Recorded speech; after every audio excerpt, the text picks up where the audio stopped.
नमस्कार दोस्तों, आज हम कहानी सुनेंगे।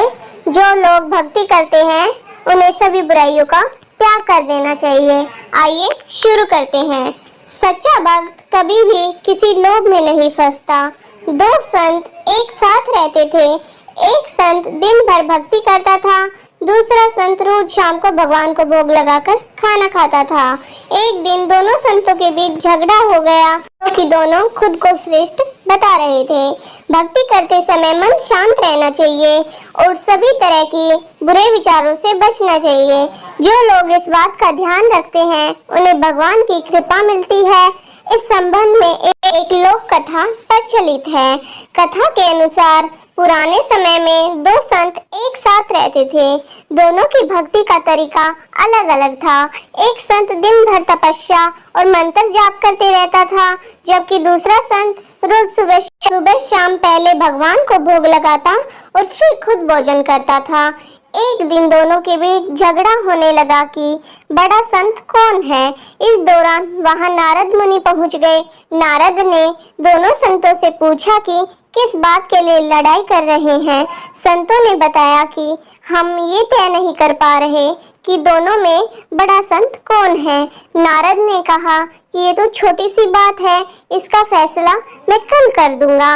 अगले दिन नारद मुनि ने मंदिर में दोनों संतों की जगह के पास हीरे की अंगूठी रख दी।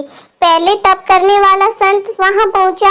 उसने एक अंगूठी देखी और चुपचाप उसे अपने आसन के नीचे छिपाकर मंत्र जाप करने लगा। कुछ देर में दूसरा संत भगवान को भोग लगाने पहुंचा।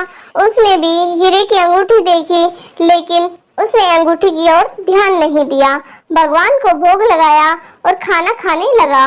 उसने अंगूठी नहीं उठाई। उसके मन में लालच नहीं जागा, क्योंकि उसे भरोसा था कि भगवान रोज उसके लिए खाने की व्यवस्था जरूर करेंगे।